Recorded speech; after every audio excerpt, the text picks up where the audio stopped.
22h18 sur Europe 1, c'est l'invité d'Europe Nuit. Vous recevez Pierre de Villeneuve, le directeur général adjoint des systèmes d'information et de communication sécurisés chez Thales, Marc Darmon.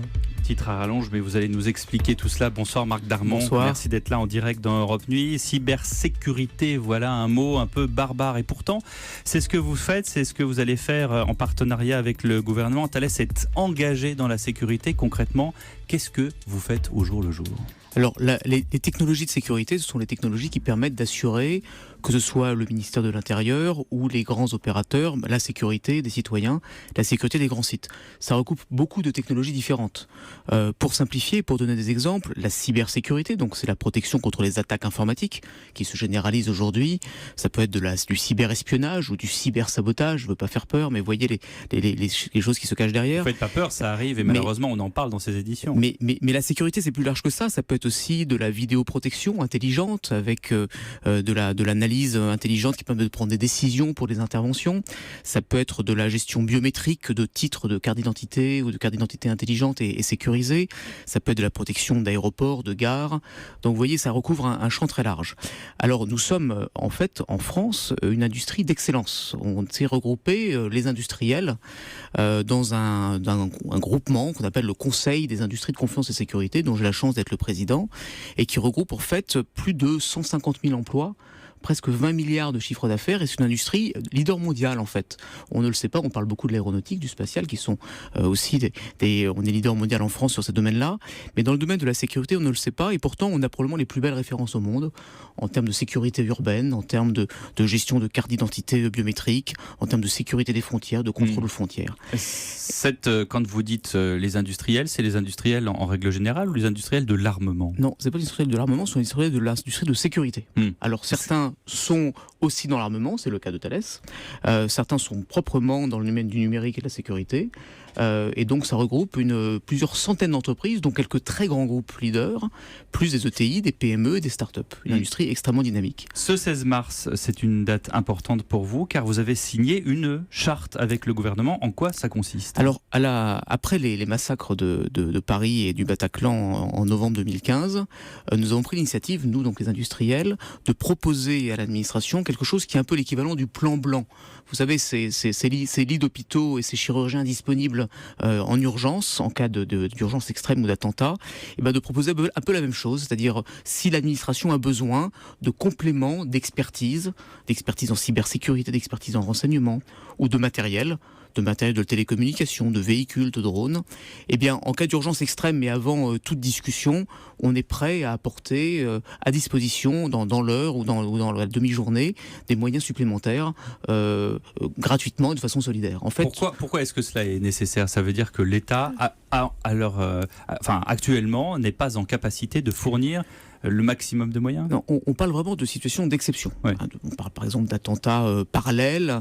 En fait, le critère... situations d'exception qu'on a connues. Malheureusement, vous parlez du Bataclan, mais c'était également le 14 juillet à Nice. C'était ce genre de... Et qu'on a connu, et auquel cas, en fait, on se retrouve avec l'ouverture d'un centre interministériel de crise, dans lequel on gère plusieurs événements à la fois, et pour lequel, par exemple, on voit bien dans le domaine des hôpitaux, on est content que les hôpitaux, les chirurgiens qui étaient de permanence, se mobilisent rapidement pour traiter cela. Et nous, c'est pareil. S'il y a besoin de compléments, plusieurs chaînes de télévision dont le site d'information, le site web est déformé en même temps et que l'administration ne sait pas répondre à tout, on met à disposition des expertises complémentaires. Et donc, c'était notre volonté de ne pas rester les bras ballants et de proposer quelque chose qui soit spontané, solidaire et généreux. Vous avez employé un mot important, vous avez dit gratuitement. Ça veut dire que c'est un geste citoyen, il n'y a pas d'opération marketing derrière tout ça. Il n'y a pas d'opération de marketing, c'est un geste citoyen. Alors c'est pas pour des mois et des mois. C'est dans la gestion de crise, on n'a pas le temps de lancer un appel d'offres, même de savoir ce qui est disponible, ni même de prendre le temps de le demander.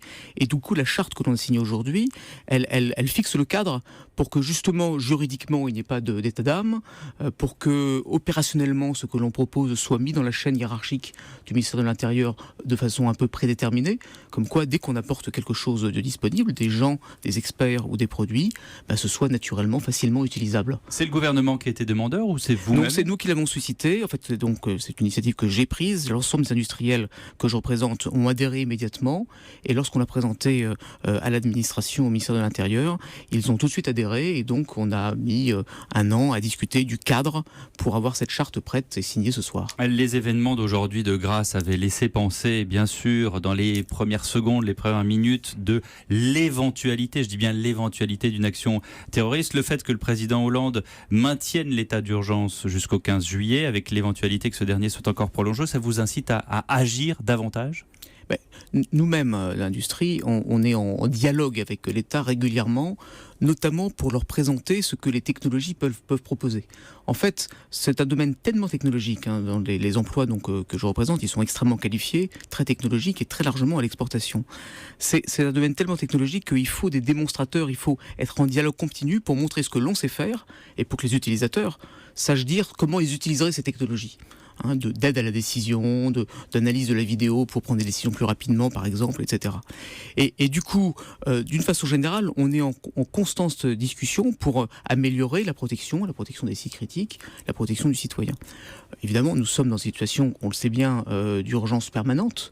La prolongation de l'état d'urgence paraît naturelle et du coup ça nous incite effectivement à être encore plus en dialogue et encore plus disponible pour répondre aux besoins de l'État. Et est-ce que ça vous incite aussi à développer de nouveaux produits qui seraient justement à même de répondre à ce genre de situation ? Alors absolument, en fait le métier des industriels de la sécurité, et le nôtre chez Thales, ça consiste à prendre l'ensemble des technologies qui évoluent très très vite dans le monde du numérique aujourd'hui. On parle des technologies avec des noms barbares comme le cloud computing, le big data, l'intelligence artificielle, et les adapter à ces besoins très spécifiques de la sécurité dans lesquels on se rend compte que la menace et la cuirasse doivent aller aussi rapidement pour se protéger. Dans le domaine de la cybersécurité, pour prendre ce cas très particulier, la cybersécurité, on voit bien que les attaquants se professionnalisent, sont de plus en plus performants. Parfois, ils font des opérations quasiment militaires, avec de la préparation, avec de la combinaison des moyens, parfois sur des mois et des mois de préparation.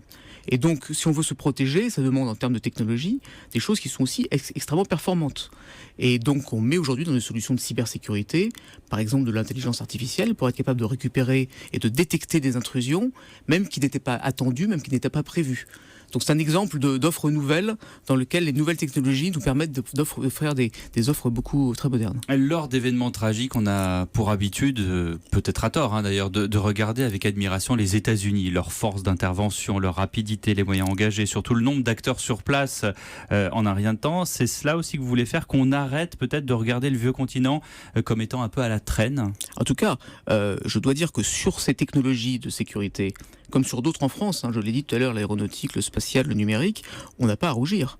La sécurité de la ville de Mexico, la ville qui était la moins sûre au monde, c'est des industriels français qui l'ont fait, en l'occurrence Thales. La criminalité a baissé de 60% en 5 ans. Les cartes d'identité en Inde, c'est une société française, Morpho, qui l'a réalisé. On n'a pas à rougir par rapport aux Américains sur ce domaine-là, comme sur d'autres domaines d'excellence en France. Et peut-être que même plus tard dans la fiction, on prendra justement exemple sur les entreprises françaises, plus que sur les entreprises américaines. Et voilà, et ça fera un pied de nez au cinéma hollywoodien. Merci beaucoup Marc Darmon, directeur général adjoint des systèmes d'information et de communication sécurisés chez Thales. Avant une courte pause.